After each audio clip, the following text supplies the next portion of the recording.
વડોદરા શહેરના ward number 6 માં વર્ષોથી ચાલી રહેલો ભ્રષ્ટાચારને લઈને ધ બી એલર્ટ મીડિયા તરફથી બની બેઠેલા સફાઈ સેવકોનો સત્ય ઉજાગર કરતા જાહેર જનતા સમક્ષ સમાચાર પ્રસારિત કરવા છતાં પણ કોર્પોરેશન તંત્ર ઘોર નિદ્રામાં ઘણા સમયથી સફાઈ સેવકો હાજરી માસ્ટર બની હાજરી પૂરી રહ્યા છે।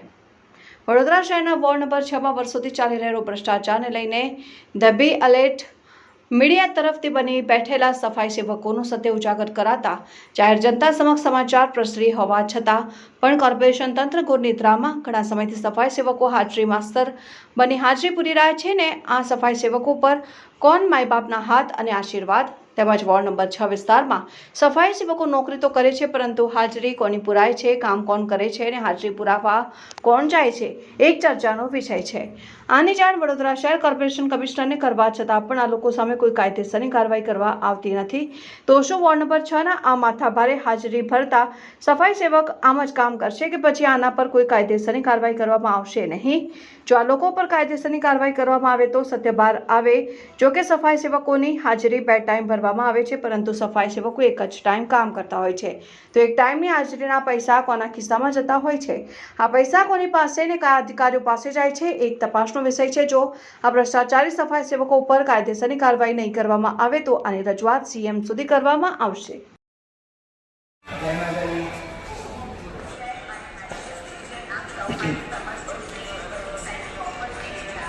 તમારે વોર્ડ નંબર 6 આ છોડ લાગે ને આપણે નંબર તો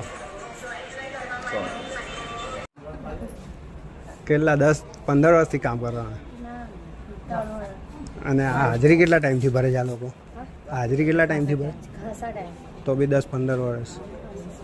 એ પેલા હરેશ, શું નામ એમનું? પેલા હાજરી ભરે છે એમનું નામ? અને બીજું એટલે આ 2 જણ ભરે છે હાજરી કે રાઈટ છે ખરો સફાઈ સેવકને હાજરી પૂરવાનું? સફાઈ સેવકને હાજરી પૂરવાનો રાઈટ તો નથી પણ અમને અધિકારી બેસાડે એટલે બેસે, બાકી અમારો કોઈ રાઈટ નથી। કામ હતું સવારે